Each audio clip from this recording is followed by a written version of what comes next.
கண்ணியத்துக்குரியவர்களை எல்லாவற்றிற்கும் பாவங்கள் தான் காரணம். என்னால் சரியாக தொழுகையை நிறைவேற்ற முடியவில்லை ஏன்? இரவு வணக்கத்தில் என்னால் ஈடுபட முடியவில்லை ஏன்? பாவ மன்னிப்பின் பக்கம் விரைய முடியவில்லை ஏன்?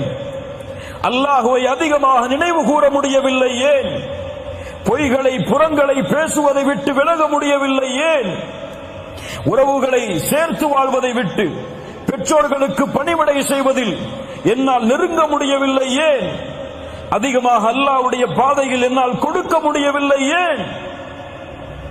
கேள்விகள் பல தொடர்கிறது. தொழுகையில் நின்றால் ஈடுபாடு இல்லை, அல்லாஹ்வுடைய பாதைக்காக உழைத்தால் முழுமை இல்லை, எந்த வழியில் சென்றாலும் நிம்மதி இல்லை ஏன்?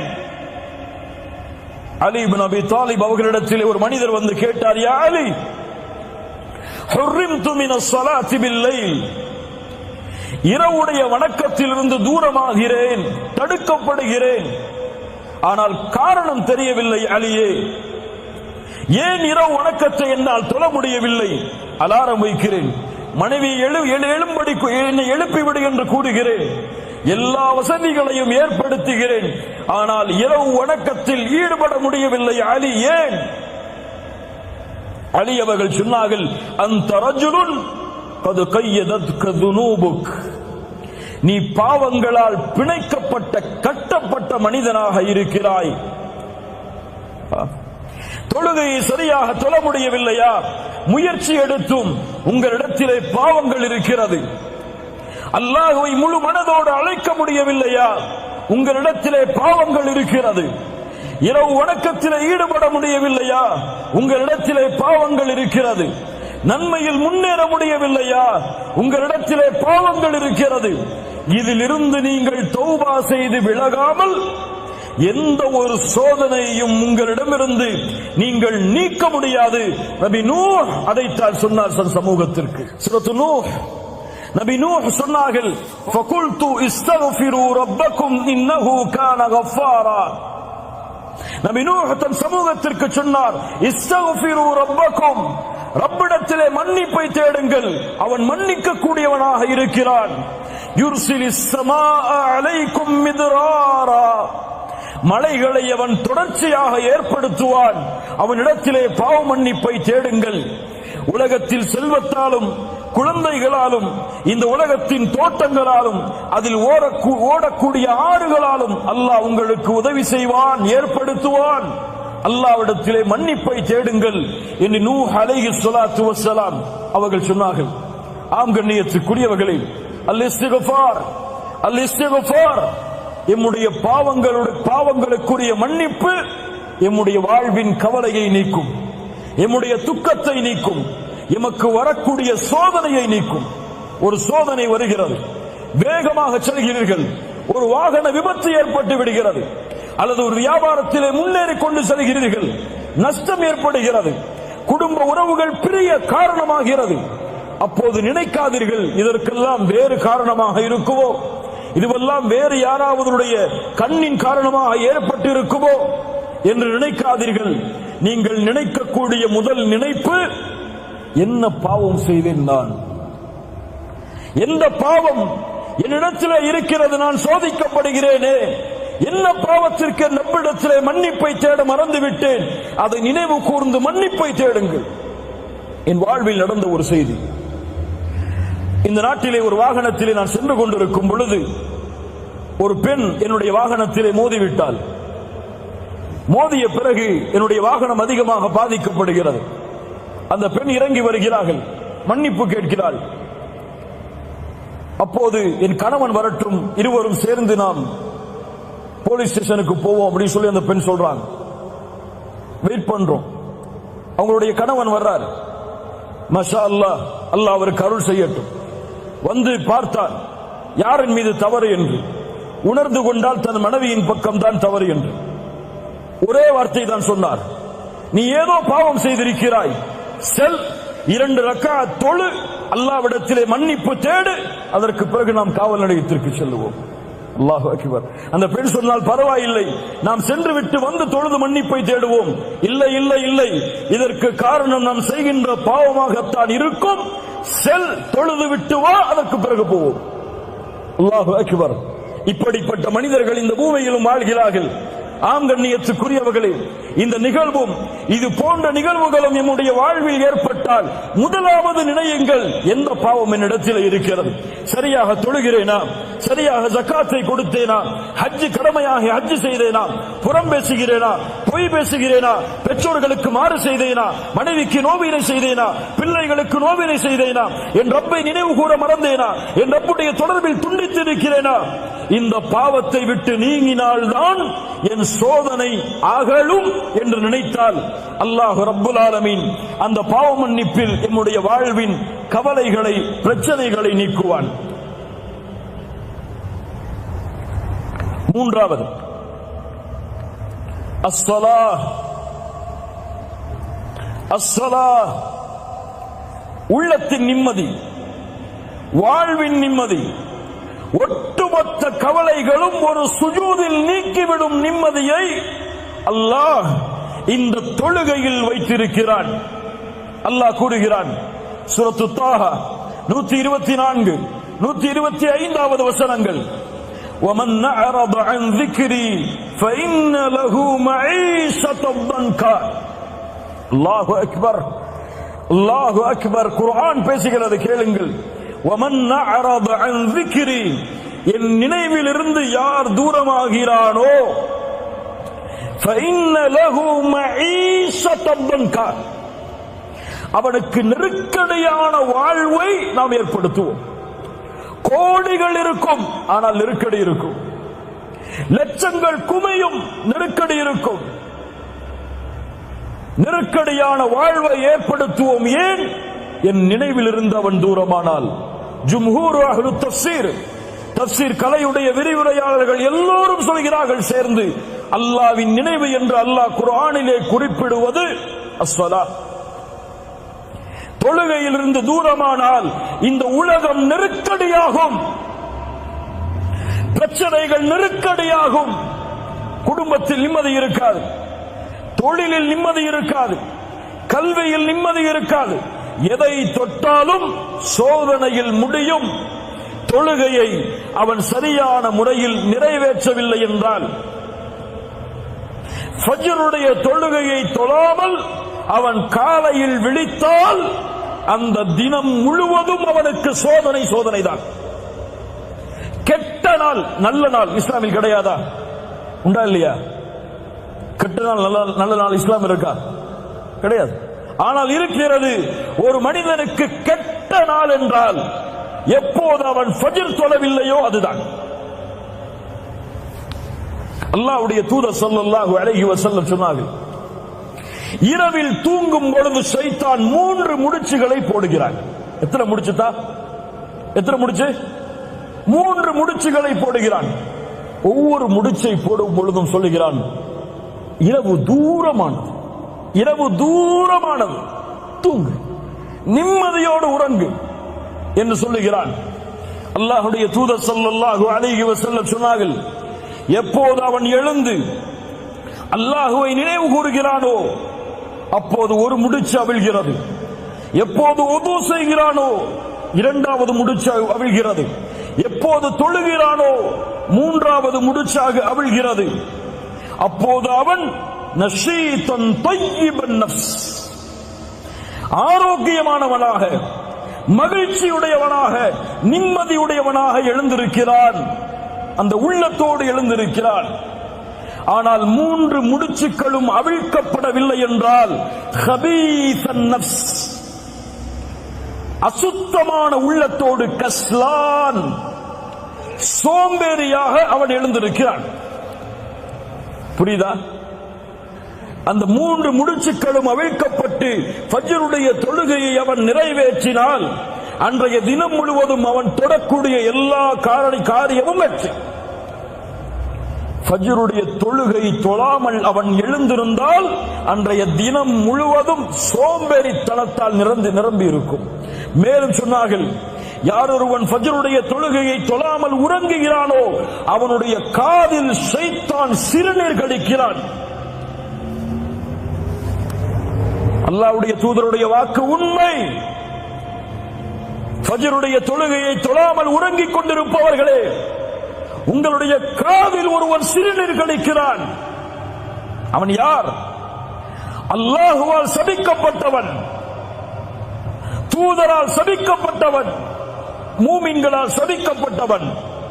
அது மட்டுமல்ல, அல்லாஹ்வுடைய தூதர் சொன்னார்கள், 2 தொழுகை முனாஃபிக்குகளுக்கு தான் சிரமம். நல்ல பதிஞ்சுக்கோங்க, நல்ல உள்ளத்துல அழுத்தி தேய்ங்க இந்த ஹதீஸ.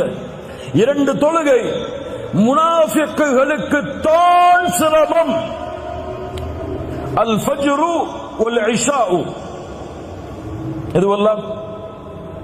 இதுவெல்லாம் அல் ஃபஜ்ர் வல் இஷா. நான் சொல்கிறேன், ஃபஜ்ருடைய தொழுகையை தொழாமல் உங்களுடைய விழிப்பு இருந்தால்,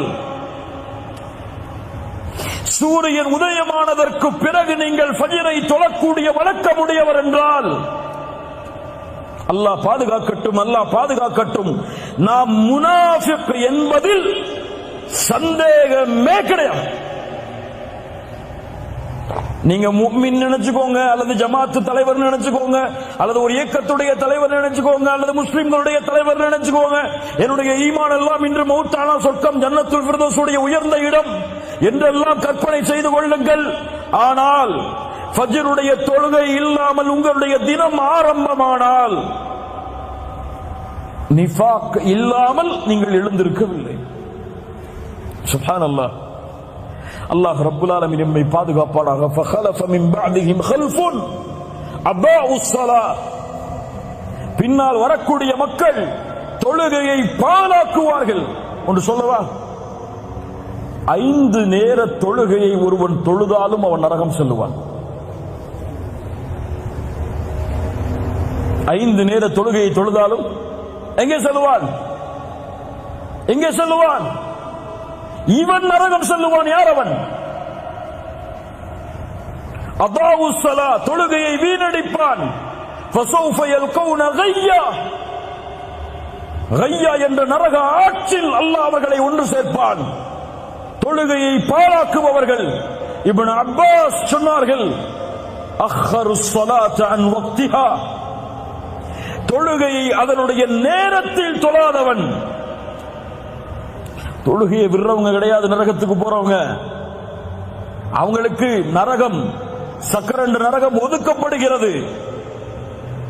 ஆனால் தொழுகையை தொழுபவனும் நரகம் செல்லுவான். தொழுகையை அதனுடைய நேரத்தில் தொழவில்லை என்றால்,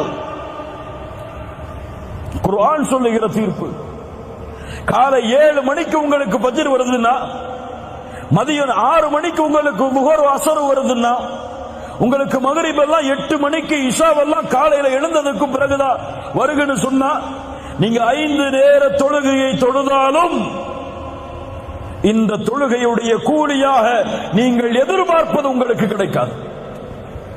ஃபஸௌஃப யல்கௌன கய்யா, அல்லாஹ் எச்சரிக்கிறான்.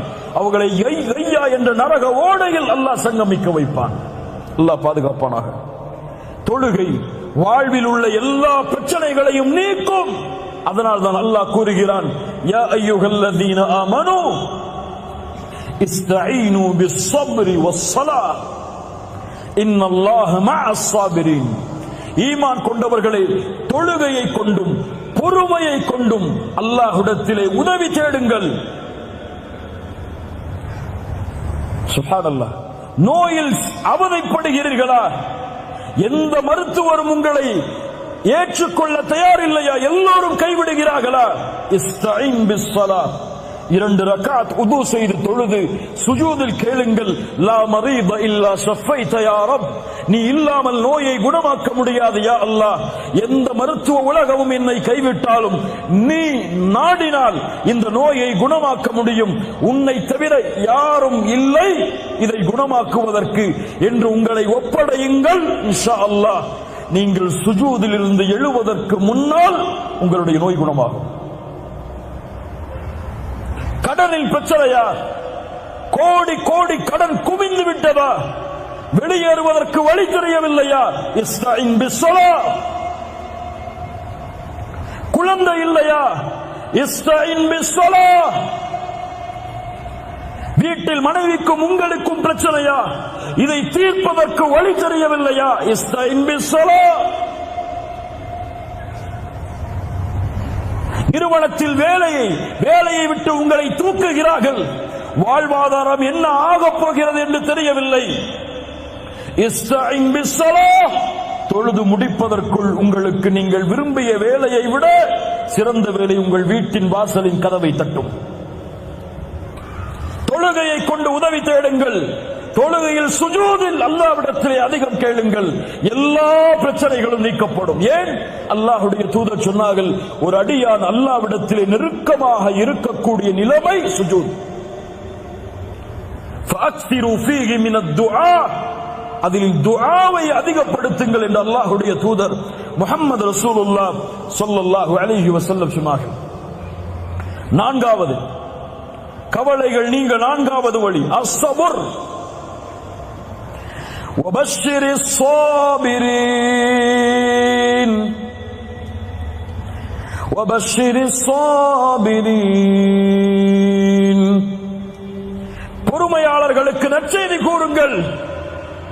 இந்த உலகத்திலும் மறுமையிலும் அவர்களுக்கு அருள் உண்டு. சுப்ஹானல்லாஹ். யா அய்யுஹல்லதீன ஆமனூ இஸ்தஈனூ பிஸ்ஸப்ரி வஸ்ஸலாஹ். பொறுமையை கொண்டும் தொழுகையை கொண்டும் உதவி தேடுங்கள். இன்னல்லாஹ மஅஸ் ஸாபிரீன். அந்த பொறுமையாளர்களோடு தான் அல்லாஹ் இருக்கிறான். அல்லாஹ் உங்களோடு இருந்தால், உங்களிடத்தில் பொறுமை இருந்தால் அல்லாஹ் அதை நீக்க மாட்டானா? அந்த கஷ்டத்தை நீக்குவதற்கு இருக்க தேவையான ரப்பே உங்களோடு இருந்தால் அந்த கஷ்டம் எங்கே போகும்? சுப்ஹானல்லாஹ். பாடங்களை படியுங்கள். நபி யாக்கூப் அலைஹிஸ்ஸலாத்து வஸ்ஸலாம் தான் விரும்பக்கூடிய குழந்தை நபி யூசுப். சகோதரர்கள் திட்டம் தீட்டுகிறார்கள் என்று கூறினார். கனவை வெளிப்படுத்தாத யூசுஃபே என்று சொன்னார்கள். ஆனால் அந்த சகோதரர்கள் திட்டம் தீட்டி சகோதரனை எப்படியாவது அழித்து தந்தையின் விருப்பத்தை நாங்கள் அடைய வேண்டும் என்பதற்காக திட்டம் தீட்டி நபி யூசுஃபை கிணற்றில் வீசுகிறார்கள். கிணற்றில் ஒரு நபி, அந்த வழியாக வந்த வியாபார கூட்டம் மிஸ்ருக்கு சென்று அங்கே சந்தையில் நபி யூசுஃபை விலை பேசுகிறார்கள். ஒரு அடிமையாக, ஒரு அடிமைத்தனத்தில் ஒரு நபி எஜமானருடைய வீட்டிற்கு சென்றால் அங்கே எஜமானருடைய மனைவியின் மூலமாக மிகப்பெரிய சோதனை. அதன் மூலமாக சிறைச்சாலையில் ஒரு நபி. தந்தையும் மகனும். சுப்ஹானல்லாஹ். தந்தை சொன்னார், என் மகனை நீங்கள் ஏதோ செய்து விட்டீர்கள். ஃபஸபுருன் ஜமீல். ஃபஸபுருன் ஜமீல். அழகிய பொறுமையை கையாளுவேன். அல்லாஹ் நபி யூசுஃபை மறுபடியும் நபி யாக்கூபிடத்திலே கொண்டு வந்து சேர்த்தான். இரண்டு முறை சொன்னார்கள் இதே வார்த்தையை நபி யாக்கூப். இதே வார்த்தையைத்தான் எம்முடைய தாயும் கூறினார்கள். யார்? ஆயிஷா ரலியல்லாஹு அன்ஹா. எவ்வளவு பெரிய சோதனை நபி ஆயிஷா அவர்களுக்கு ரலியல்லாஹு அன்ஹா. தூதரின் மனைவி, அல்லாஹ்வின் நேசத்துக்குரிய பெண் ரலியல்லாஹு அன்ஹா.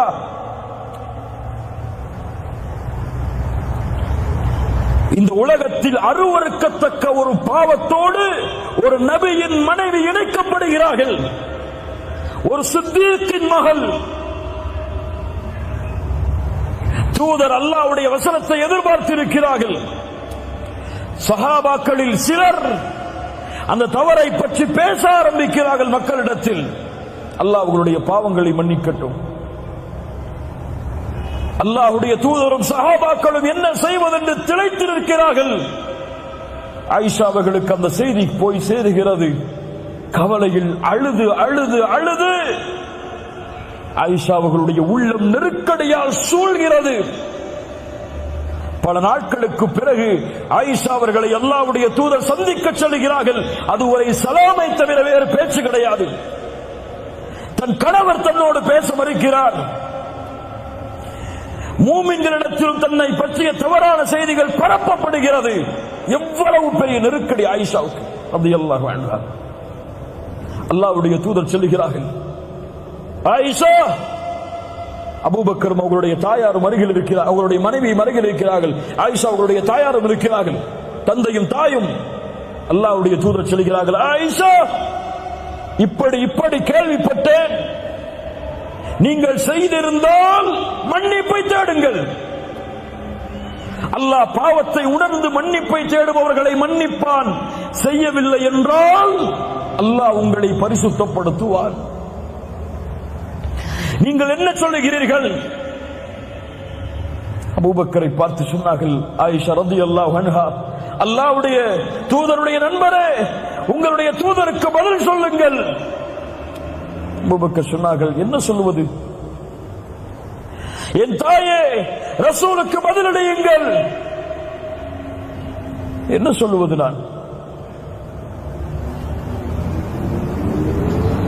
என்ன சொல்லுவது நான் என்று அவர்கள் இருவரும் திளைத்து நிற்கிறார்கள். ஆயிஷா ரலியல்லாஹு அன்ஹா அவர்கள் சொன்னார்கள், அல்லாஹ்வுடைய தூதரே, இந்த செய்தி உங்களிடத்திலே வந்து சேர்ந்தது.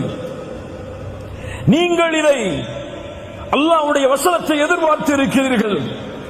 ஆனால் நானோ அல்லாஹுவை சாட்சியாக வைத்து கூறுகிறேன், நான் தூய்மையான பெண்தான். இந்த உலகத்தில் எந்த குற்றமும் நான் செய்யவில்லை. நபி யாக்கூபுடைய அடையாளத்தை தான், அந்த உதாரணத்தை தான் என்னுடைய வாழ்விலும் நான் எடுத்துக் கொள்கிறேன். இந்த சோதனையிலிருந்து நான் வெளியே வர வேண்டும் என்றால் ஒரே வழிதான், ஃபஸப்ருன் ஜமீல் வல்லாஹுல் முஸ்தஆனு அலா மா தஸிஃபூன்.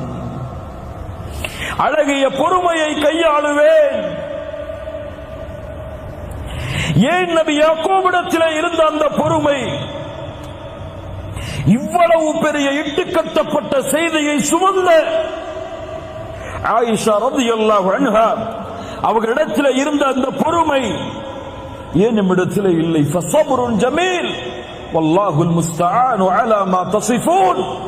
அல்லாஹ் நபி யாக்கூபுக்கு அந்த பொறுமையின் கூலியாக அவர்கள் நினைத்ததை விட நபி யூசுஃபுடைய அந்தஸ்தை உயர்த்தி அல்லாஹ் திருப்பி கொடுத்தார்.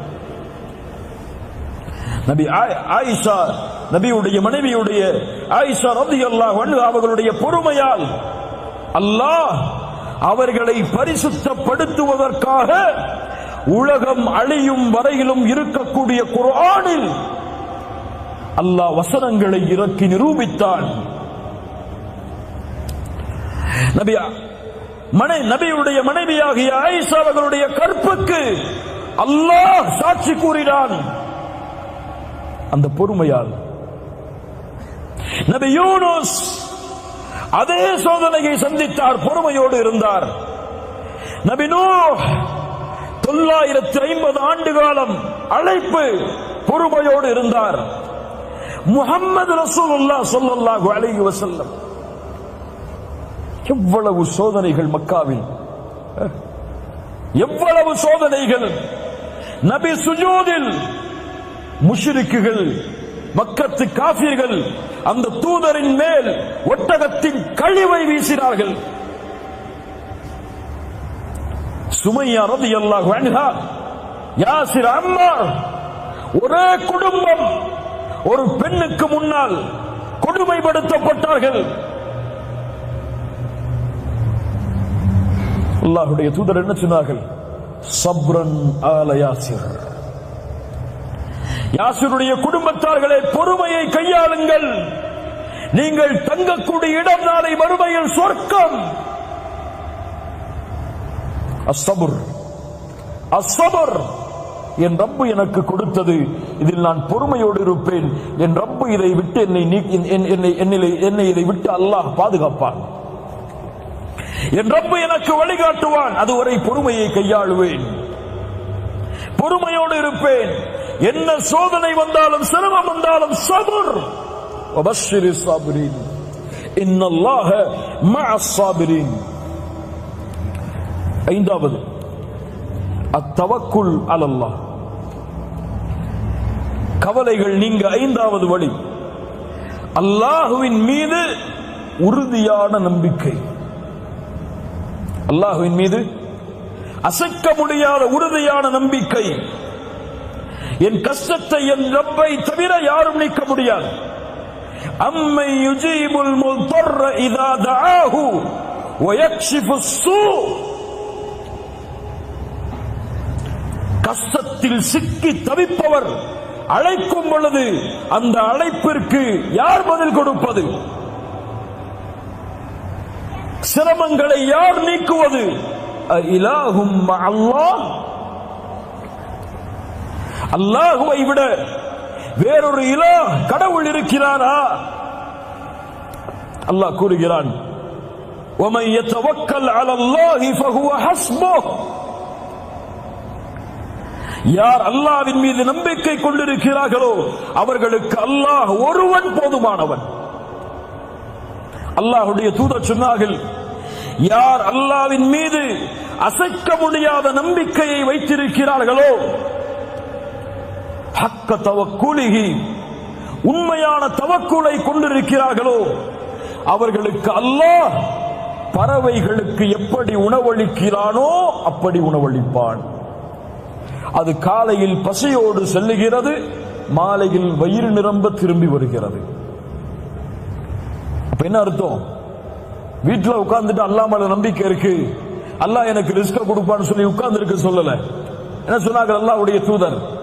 அந்த பறவை பசியோடு என்ன சொன்னார்கள்?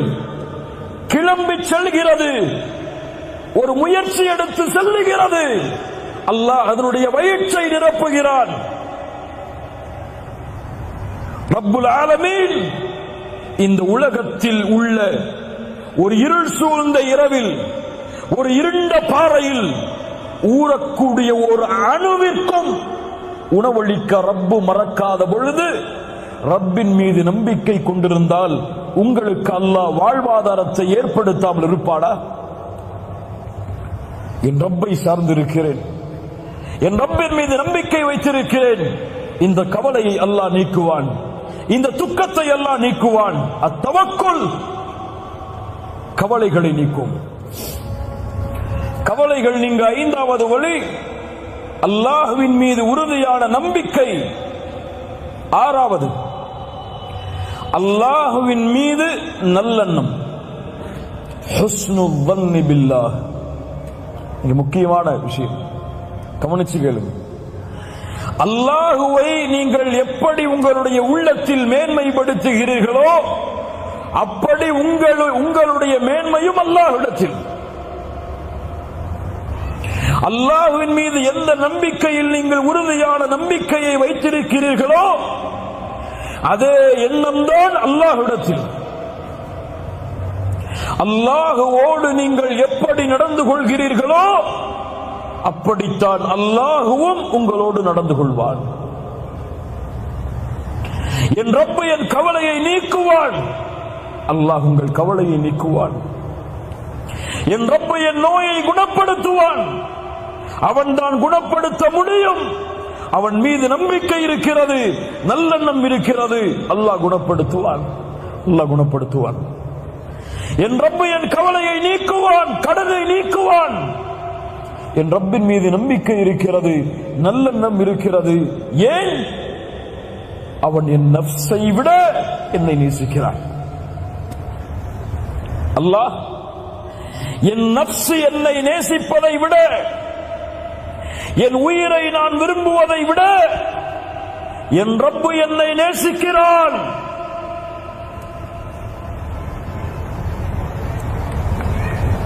தூதருக்கு முன்னால் ஒரு குழந்தை காணாமல் போய் ஒரு தாயிடத்திலே கொடுக்கப்படுகிறது. அந்த தாய் அந்த உணவுக்கு, அந்த குழந்தைக்கு உணவை கொடுக்க தயாராகிறார்கள். அல்லாஹ்வுடைய தூதர் கேட்டார்கள், தோழர்களே, இந்த தாய் இந்த குழந்தையை நெருப்பில் வீசுவாளா? சஹாபாக்கள் சொன்னார்கள், எப்படி அல்லாஹ்வுடைய தூதரே, தான் பெற்றெடுத்த குழந்தையை ஒரு பெண் நெருப்பில் வீசுவாள்? லல்லாஹு அர்ஹமு பிஇபாதிஹி மின் ஹாதிஹி பிவலதிஹா.